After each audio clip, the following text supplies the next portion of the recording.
Japri, Japri, Jap, Jap, Jap, Jap, Jap, Jap, Jap, Jap, Jap, Jap. Japrin aja, Japrin aja. Assalamualaikum warahmatullahi wabarakatuh. Selamat datang di Japri TV, jawaban pertanyaan dari sahabat TV. Perkenalkan, saya Dr. Nastiti Kaswandani, spesialis anak konsultan. Sehari-hari saya berpraktek di Rumah Sakit Cipto Mangunkusumo di Jakarta.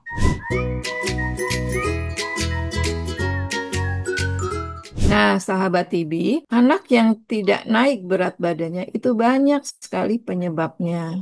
Memang betul, TB dapat menyebabkan gangguan pertumbuhan atau menyebabkan anak itu sulit naik berat badannya atau menyebabkan malah turun berat badannya. Kita harus mencari tahu kenapa kok berat badannya sulit naik. Yang paling mudah tentu kita evaluasi. Selain berat badannya nggak naik ini, ada nggak gejala-gejala yang lainnya yang menyertai yang memang merupakan gejala sakit TB?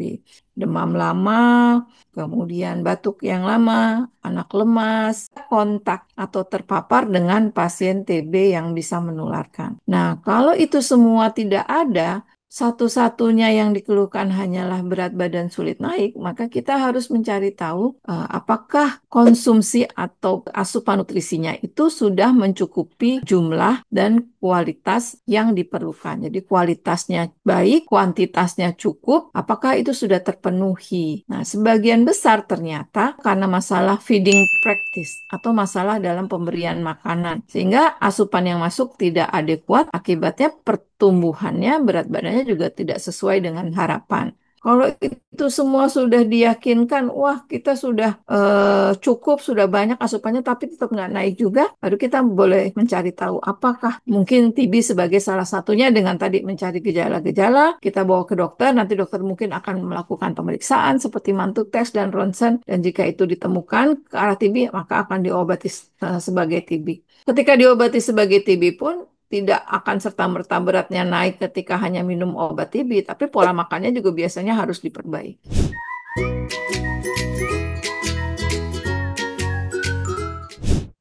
Jadi memang istilah infeksi TB ini berbeda dengan istilah sakit TB. Kalau infeksi TB itu biasanya sudah ada kuman TB di dalam tubuhnya tetapi belum menunjukkan gejala-gejala sakit. Kalau sudah menunjukkan gejala-gejala sakit, namanya bukan infeksi TB lagi tetapi sakit TB. Bagaimana kalau anak didiagnosis sakit TBC aktif? Maka selain mengobati anak sesuai dengan status TB-nya, maka yang harus dilakukan adalah mencari tahu siapa sih sumber penularan anak itu, karena anak itu biasanya tertular dari orang dewasa yang sakit TBC. Jadi, kita harus melakukan screening terhadap seluruh anggota keluarga, siapa yang menjadi sumber penularan, dan kita juga harus mencari adakah orang lain yang juga tertular dari si sumber penularan tersebut. Dengan kata lain, ada satu anggota keluarga yang sakit TB atau terinfeksi TB, kita harus melakukan screening pada seluruh anggota keluarga bagaimana dengan status TB-nya. Nanti dokter akan memutuskan kalau misalnya sudah sakit TBC, ya harus minum obat juga. Kalau yang infeksi TB, nanti minumnya TPT atau terapi pencegah.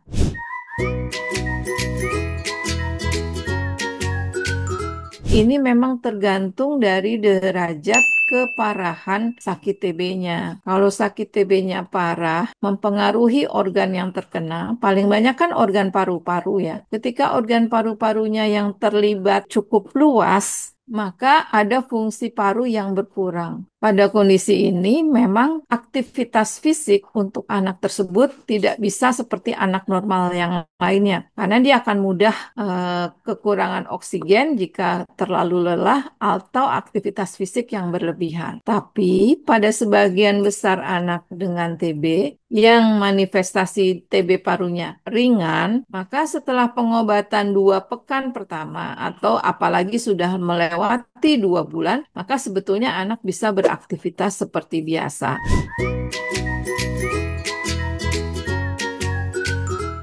Bisa, jika TB-nya sampai mengenai selaput otak atau jaringan otak. Dan ini paling banyak dialami oleh anak-anak yang terkena infeksi TB-nya pada usia yang muda, terlebih lagi pada 1 tahun pertama kehidupan. Namanya adalah TB meningitis atau TB meningoencephalitis, TB yang mengenai selaput otak dan jaringan otak. Ini adalah bentuk TB yang paling dihindari, sehingga anak-anak itu diberikan terapi pencegahan TB kalau ada orang dewasa yang sakit TB. Tujuannya jangan sampai nih kena TB yang jaringan otak ini. Kenapa? Kalau sampai terjadi peradangan di selaput otak atau di jaringan otak karena TB ini akan bisa menimbulkan gejala sisa. Kita tahu gejala sisa kalau penyakit mengenai otak atau selaput otak, maka anak itu bisa datang ke rumah sakit atau dibawa ke rumah sakit dalam kondisi kejang, penurunan kesadaran. Itu kalau dalam kondisi seperti itu, pengobatan yang terlambat atau tidak adekuat atau karena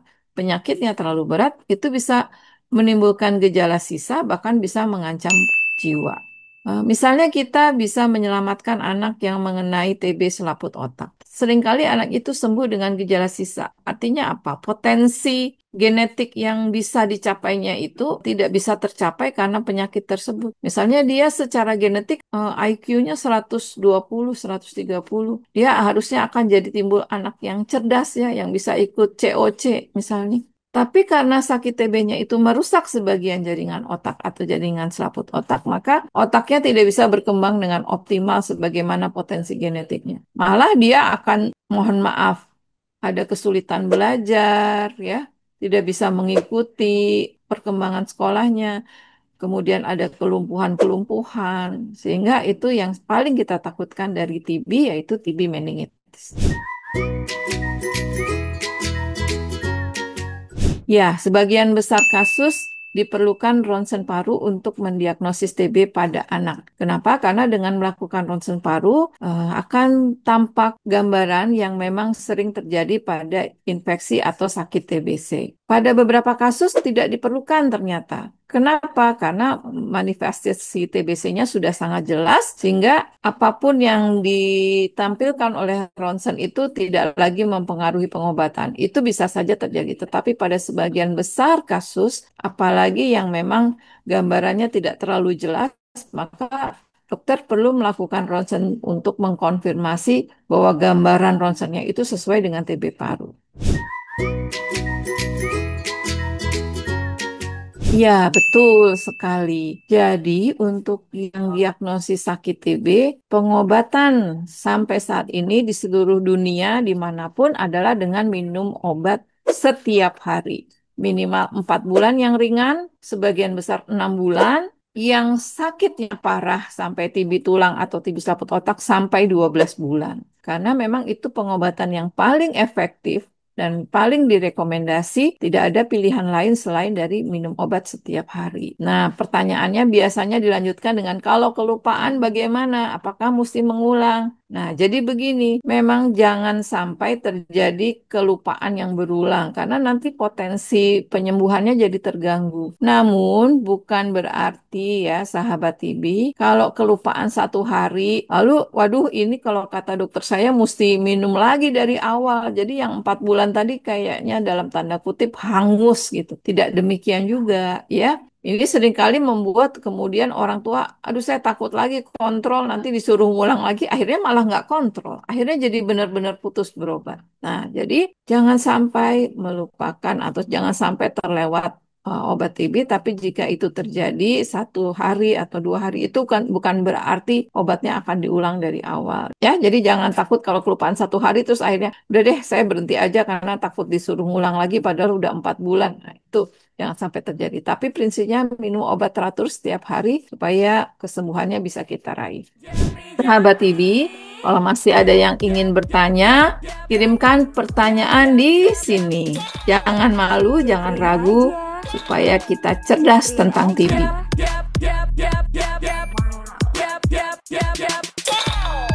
Jeffreen aja. Jeffreen aja.